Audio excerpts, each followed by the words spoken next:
La búsqueda de la gloria era uno de los grandes objetivos de los monarcas europeos. Expresar esta gloria mediante palacios, ejércitos o riquezas era la forma de lucirse frente a sus enemigos. Debido a la dinámica de las monarquías modernas, siempre surgieron rivalidades, a veces por disputas económicas y otras en el campo de batalla. En este video enumeraremos las 5 mayores rivalidades entre monarcas de la era moderna.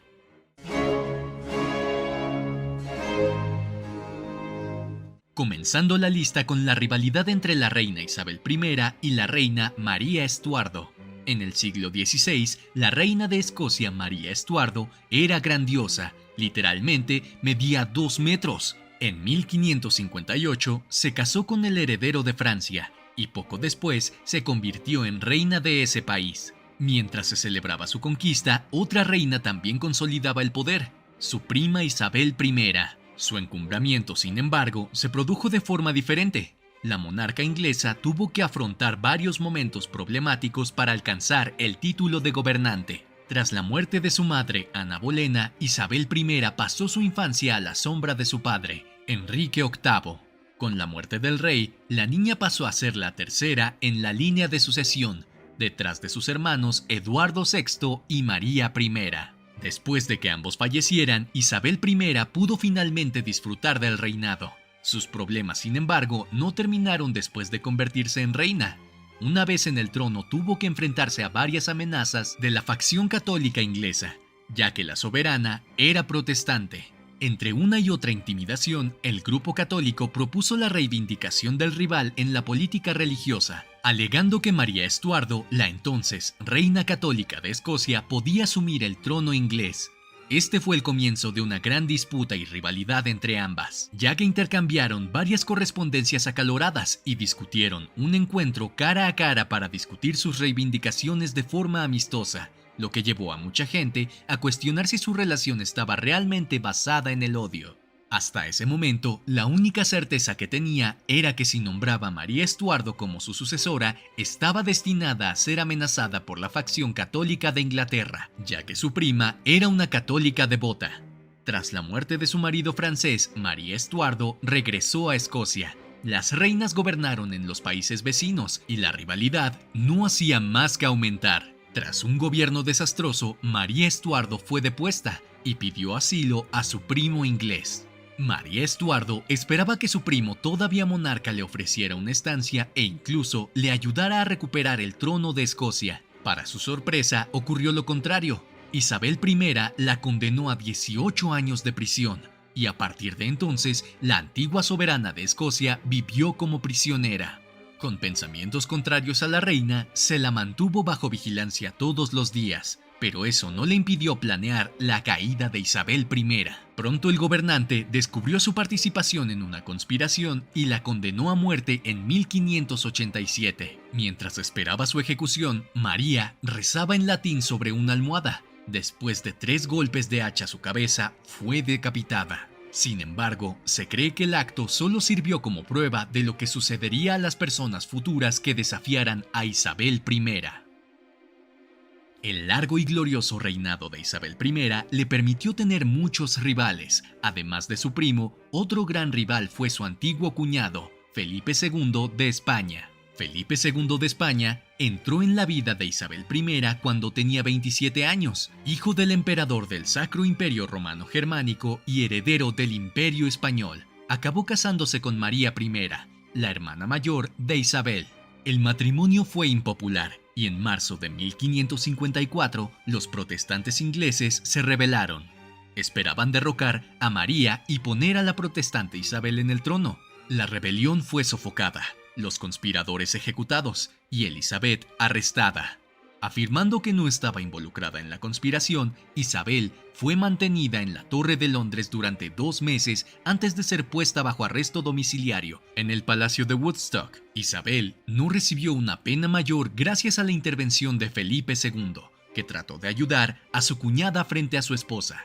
6 años mayor que la inteligente y vivaz Isabel, Felipe II había ido sin querer a Inglaterra para casarse con María. Solía referirse a su novia como mi tía, ya que no era solo 11 años mayor, sino que también la hija de su tía abuela. Catalina de Aragón.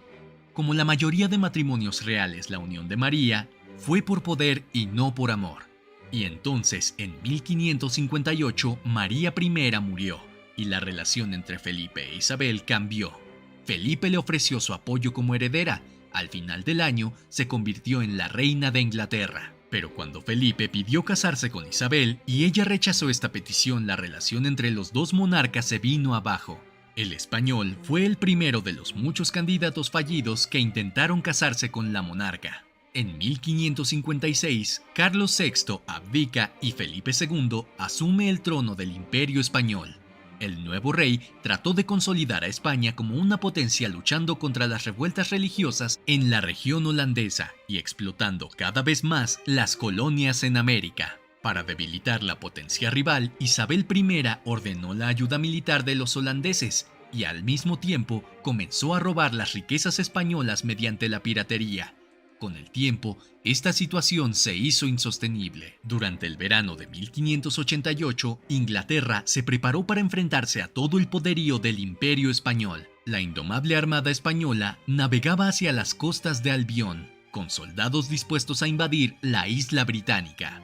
Anticipándose al ataque, la reina Isabel I se preparó para derrotar a la hasta entonces Armada Invencible. La derrota final de los españoles consolidaría la posición de Isabel como líder formidable de una potencia mundial, lo suficientemente fuerte como para rivalizar con Felipe II de España.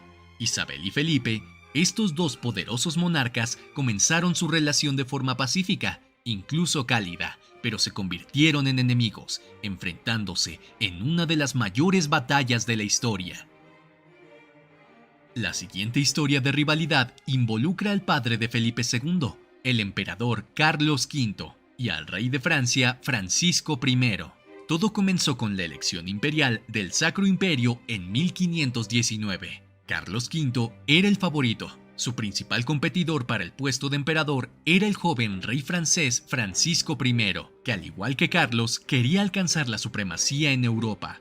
El rey español acabó ganando las elecciones. Este fue el comienzo de la rivalidad entre Francia y la Casa de Habsburgo, que duró años y dio lugar a largas guerras. Carlos tenía sus ojos puestos en el Ducado de Borgoña y en las zonas del sur de Francia e Italia. Francisco I se sentía incómodo con los Habsburgo en el poder en sus fronteras del sur y del este y se adentró en Holanda e Italia. La enemistad de los Habsburgo con Francia había comenzado bajo Maximiliano I. Este factor fue en mucho tiempo el que determinó la política en Europa occidental. Durante cientos de años, esta rivalidad se tradujo en un perpetuo ojo por ojo. Las hostilidades entre Carlos V y Francia comenzaron en 1521, en el norte y en los Pirineos. En 1525, en la batalla de Pavía, el rey francés fue derrotado y herido, y hecho prisionero. Como precio por la libertad del rey, el emperador Carlos V hizo grandes exigencias. Francisco I fue encarcelado durante mucho tiempo en Madrid, hasta que se hizo un tratado con Carlos V. Dejaría a sus dos hijos como prisioneros en España, mientras que él podría volver al trono francés. El emperador mantuvo a los niños prisioneros durante 4 años, pero una vez en Francia, Francisco I trabajó para combatir a su gran rival. El rey francés llegó a proponer un duelo mortal entre ambos. Para recuperar a sus hijos, Francisco tuvo que abandonar a sus aliados, renunciar a Italia y pagar 2 millones de coronas de oro. Su insensato gasto vació el tesoro y el rescate se cobró con dificultad. Finalmente, los principitos fueron liberados en 1530. La guerra con Carlos V se reanudó en 1536. Y para luchar contra su gran rival, Francisco I incluso buscó la ayuda de los turcos otomanos. La rivalidad entre los dos monarcas duró hasta la muerte de Francisco I en 1547. Pero los que piensan que Carlos V vivió en una época de paz se equivocan, ya que acabó heredando un nuevo rival, el nuevo rey francés, Enrique II, hijo de Francisco I, uno de los dos principales que pasó 4 años encarcelado en Madrid. Los Habsburgo se jactaban de no haberse metido en muchas guerras y de haber conseguido un gran imperio a través del matrimonio, pero durante el siglo XVIII una situación sin precedentes creó una gran rivalidad. La llegada de María Teresa, la primera mujer en gobernar el imperio de los Habsburgo, hizo que Federico II de Prusia se volviera contra la emperatriz. El 20 de octubre de 1740 murió el entonces emperador de los Habsburgo, Carlos VI, probablemente por comer setas venenosas. El emperador pasó la mayor parte de su reinado intentando asegurar el cumplimiento de la pragmática sanción, un acuerdo que hizo subir al trono a su hija María Teresa. Cuando María Teresa heredó el trono se encontró en una situación difícil. No sabía lo suficiente sobre asuntos de Estado ni era consciente de lo débiles que eran los ministros de su padre. Al otro lado, con solo 28 años, estaba Federico II, que sucedió a su padre, Federico Guillermo I, como rey de Prusia el 31 de mayo de 1740. Aunque Prusia había crecido en importancia en esas últimas décadas, sus territorios dispares y dispersos le impedían ejercer un poder significativo y Federico pretendía cambiar eso. Una forma de cambiarlo fue ir a la guerra con María Teresa. La causa de la guerra fue la supuesta inelegibilidad de María Teresa para suceder a su padre, ya que la ley sálica impedía la herencia real por parte de una mujer, y en virtud del pacto de sucesión mutua firmado entre el emperador Leopoldo I y sus hijos, si la línea masculina de la dinastía de los Habsburgo se extinguía, las hijas de José I tendrían un mayor derecho a la sucesión. Esta sería la justificación esencial para que Francia y Prusia, unidas por Baviera, desafiaran el poder de los Habsburgo. María Teresa contó con el apoyo de la Gran Bretaña, la República Holandesa, Cerdeña y Sajonia. La guerra terminó con un tratado en 1748, por el que María Teresa fue confirmada como archiduquesa de Austria y reina de Hungría, pero Prusia conservó el control de Silesia. Sin embargo, los problemas subyacentes no se resolvieron.